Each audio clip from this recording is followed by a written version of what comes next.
साहेब, खरं तर भीमा नदीकाठी 6 तास वीज मिळावी म्हणून तुम्ही आज हा मोर्चा काढलेला आहे. नेमकी काय मागणी आहे, काय सांगाल? खरं तर जलसंपादन विभागाचा कारभार कसा आहे हे या सोलापूर जिल्ह्यामध्ये आणि विशेषतः उजनी धरणाच्या पाण्याचं नियोजन करताना दिसून आलेलं आहे. अल निनो काही अचानक आलेला नाही आहे. यावर्षी मान्सूनवर अल निनोचा प्रभाव राहणार हे जवळजवळ 6-7 महिन्यापूर्वी स्पष्ट झालेलं होतं. तसा अंदाज आलेला होता आणि अल निनो याचा अर्थ पाऊस लांबणार, पावसाची टक्केवारी कमी होणार. पण हवामान खात्याचे वेगवेगळ्या एजन्सीज आजही ठामपणानं सांगतात की सरासरीच्या 90% तरी पाऊस पडणारच. म्हणजे याचा अर्थ पाऊस मागं पुढं होऊ शकेल, परंतु पडणारा पाऊस हा 10%च कमी पडणार आहे. म्हणजे यावर्षी पुन्हा आणि उजनीमध्ये पाणी येणार आहे. मग उन्हाळ्यामध्ये विशेषतः मार्च, एप्रिल, मे आणि आता जूनमधला सुद्धा जो पाण्याचा तुटवडा निर्माण झालेला आहे, त्या संभाव्य तुटवडा निर्माण झाला तर कशा पद्धतीचं पाण्याचं वाटप करायला पाहिजे याचं नियोजन जलसंपदा विभागाकडे पाहिजे होतं. परंतु त्यांनी ते केलेलं नाही आहे. खरं तर उजनीच्या पाण्याचं ऑडिट झालं पाहिजे. 1 नोव्हेंबरपर्यंत पाऊस होता. जवळजवळ डिसेंबर जानेवारीपर्यंत पाणी प्रवाहित होतं, उजनी फुल्ल भरलेलं होतं. आणि त्याच्यानंतर इतका मोठा पाऊस पडलेला होता की पाण्याची फारशी गरज नव्हती. तरीसुद्धा काही गरज नसताना पाण्याची आवर्तनं का दिली गेली, भीमा नदीमध्ये पाणी का सोडलं गेलं, याचं सगळं ऑडिट झालं पाहिजे. कारण पाणी उजनी पूर्ण भरल्यानंतर जवळजवळ 2 वर्षे पाणी पुरायला पाहिजे, परंतु तसं झालेलं नाही आहे. याला केवळ जबाबदार आहे ते जलसंपादन खातं आहे आणि त्यांनी नियोजन केलेलं नाही. आणि जेव्हा संकट दारात आलं त्यावेळी पहिला घाव घातला गेला तो शेतकऱ्यावर. मला मान्य आहे की पिण्याचं पाणी आरक्षित केलं पाहिजे, पहिला प्राधान्यानं पिण्याचं पाणी दिलं पाहिजे. पण पिण्याचं पाणी जे उपसा करतात त्या ग्रामपंचायती असोत, नगरपालिका असोत, महापालिका असोत, यांना जलसंपदा विभागानं धोक्याचा इशारा दिला का? पाणी जपून वापरा, पाण्याचं जरा काटकसर करा असं सांगितलं का? आजही शहरामध्ये पाणी धो-धो वाहताना दिसतंय आणि तिकडं शेतकरी मात्र पाण्यासाठी तरसताना दिसतोय. टंचाईचा फटका एकट्या शेतकऱ्यालाच का? सगळ्यांनी थोडं थोडं वाटून घेतलं असतं तर निश्चितच या संकटावर मात करता आलं असतं. औद्योगिक क्षेत्राला जाणाऱ्या पाण्यावर काय काटकसर केली, या प्रश्नाचं उत्तर मिळालं पाहिजे. म्हणून 8 तास वीज जी काय आमची हक्काची आहे ती आम्हाला मिळाली पाहिजे, ही मागणी घेऊन या ठिकाणी आम्ही आलेलो आहोत. भूगर्भातलं पाणी उपसायला सुद्धा तुम्ही बंदी घालता, त्याला सुद्धा तुम्ही वीज पुरवठा कमी केलेला आहे. पावसाळी अधिवेशन सुरू आहे. पावसाळी अधिवेशनामध्ये जे आहे शेतकऱ्यांचा सातबारा उतारा कोरा करा या म्हणण्यासाठी विरोधकांनी पायऱ्यावरच त्यांनी आंदोलन केलेलं आहे. खरं तर विरोधकांनी सभागृहातून सरकारला पळवून लावलं पाहिजे. एवढी एकजूट आणि एवढी आक्रमकता सभागृहामध्ये दाखवली पाहिजे. पायऱ्यावर करायला माझी काय हरकत नाही, पण पायऱ्यावरचं आंदोलन झाल्यानंतर आज सभागृहामध्ये अशा प्रकारचा आक्रमक पवित्रा घेतला पाहिजे की सरकारला पळ काढला पाहिजे. नाहीतर मग 7-12 कोरा करण्याचा निर्णय घेण्याशिवाय गत्यंतर नाही. कारण याच सरकारने, याच मुख्यमंत्र्यांनी नोव्हेंबर महिन्यामध्ये सांगितलेलं होतं 30 जूनच्या आत कसल्याही परिस्थितीमध्ये 7-12 कोरा करतो. तो शब्द कुठं गेला? का तो शब्द पाळला जात नाही याचा जाब विचारला पाहिजे. त्याचबरोबर या सोलापूर जिल्ह्यातल्या लोकप्रतिनिधींनी आजपासून पावसाळी अधिवेशन सुरू झालं.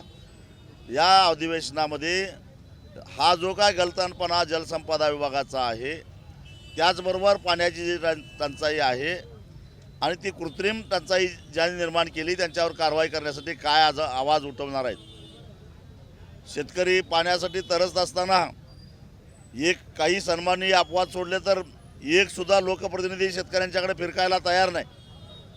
खरं तर शेतकऱ्यांनी आता ह्या लोकप्रतिनिधींना तुडवूनच आणलं पाहिजे. अरे शेतकऱ्यांची मतं घेता आणि मग शेतकऱ्यांच्या अडचणीच्या काळात त्यांच्याबरोबर येत नाही, त्यांच्या मतीला जाणार नाही. एवढा माज कसला आला आहे लोकप्रतिनिधींना, याचा जाबसुद्धा शेतकऱ्यांनी विचारणं गरजेचं आहे. थकीत साखर कारखाने बंद होऊन 4 महिने झाले. 4 महिन्यामध्ये अजूनही शेतकऱ्याला ऊसाची बिलं मिळालेली नाही आहेत. त्याला जबाबदार कोण? ऊस बिलाच्या अनुषंगानं गोकुळ शुगर्सचं या ठिकाणी ऊस बिलासाठी खूप दिवसापासून या ठिकाणी आंदोलन सुरू होतं. त्यापैकी एका शेतकऱ्यानं कालच विष घेऊन आत्महत्या केली अशा पद्धतीची बातमी समोर येते. खरं तर साखर आयुक्तांनी आदेश देऊन सुद्धा जर का त्या गोकुळ शुगरच्या चेअरमन आणि संचालकांच्या मालमत्तेची जप्ती करून लिलावात काढून शेतकऱ्यांचे पैसे दिले नसतील तर त्याला जबाबदार जिल्हाधिकारी आहेत, तहसीलदार आहेत आणि त्याचबरोबर हे पैसे बुडवणारे गोकुळचे जे कोणी चेअरमन असतील किंवा संचालक असतील जबाबदार आहेत. या सगळ्यांच्यावर सदोष मनुष्यवधाचा गुन्हा दाखल झाला पाहिजे.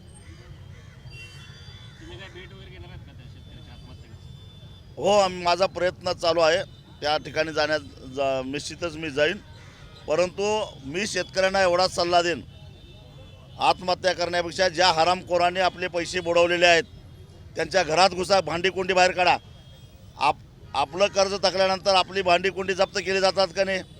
मग आपल्या ऊसाची बिलं थकल्यानंतर या चेअरमन आणि संचालकाच्या घरातली भांडीकुंडी आपण बाहेर का काढू नये? कायदा आपल्या बाजूनं असताना जर का कायद्याची अंमलबजावणी प्रशासन करणार नसेल तर शेवटी कायदा हातात घेऊन आपल्यालाच यांच्या घरातल्या भांडीकुंडी बाहेर काढल्याशिवाय आपले पैसे मिळणार नाहीत. त्यांच्या चैना थांबल्या नाहीत, लक्षात ठेवा. त्यांचे खर्च थांबलेले नाहीत, फक्त शेतकऱ्यांचे पैसे तुंबलेले आहेत. साहेब, पंढरपूर येथे रोहित पवार यांचं शेतकऱ्यांच्या कर्जमाफीसाठी आंदोलन झालं होतं. आपण देखील इथं उपस्थित होता. अधिवेशनाच्या आधी तिथं काहीतरी मिटिंग लावून याच्यावर तोडगा काढावं सांगण्यात आलं होतं, पण आज अधिवेशनात कोणतं देखील तोडगा निघाला नाही. शेतकऱ्याला फसवलं, रोहित पवारांना फसवलं असं वाटतंय. आता खरं तर ज्यांनी त्यांना आश्वासन दिलं होतं त्या गिरीश महाजन यांना रोहित पवारांनी सभागृहामध्ये विचारलं पाहिजे आणि मग त्यांनी थापा मारल्या का? त्यांनी मुख्यमंत्र्याचा निरोप आणला होता काय? असंच मनानं सांगितलं होतं, हेही कळालं पाहिजे. आणि जसं 30 जूनच्या आत 7-12 कोरा करतो असं मुख्यमंत्र्यांचं जे आश्वासन होतं तसं हे सुद्धा आश्वासन खोटं आहे काय? हे आता विधिमंडळाच्या अधिवेशनामध्ये दोन्ही सभागृहातल्या आमदारांनी सरकारला धारेवर धरून विचारलं पाहिजे.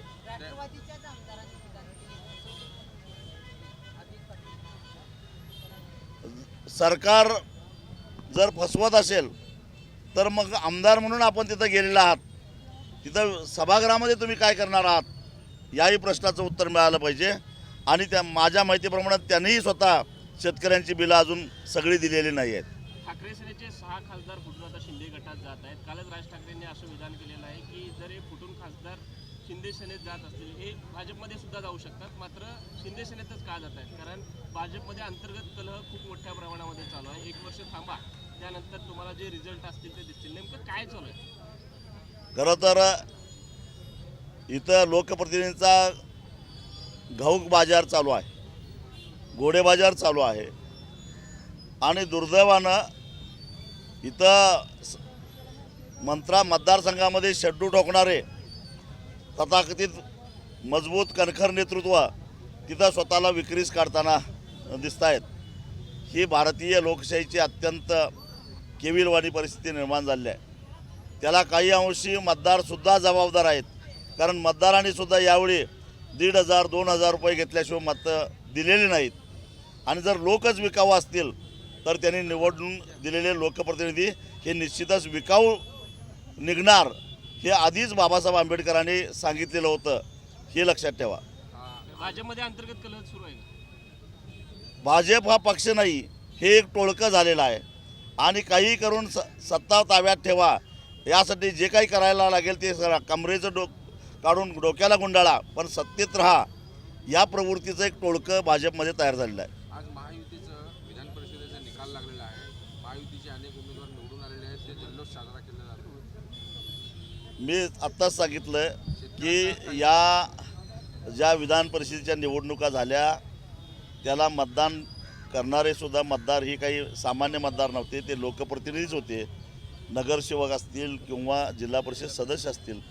घोडे बाजार घाऊक चालू आहे आणि घोडे बाजारामध्ये घोडा विकत घेण्या एवढा अमाप पैसा जर का भाजपकडे असेल तर एकतर्फी निवडणूक झाली तर आश्चर्य वाटायचं काही कारण नाही.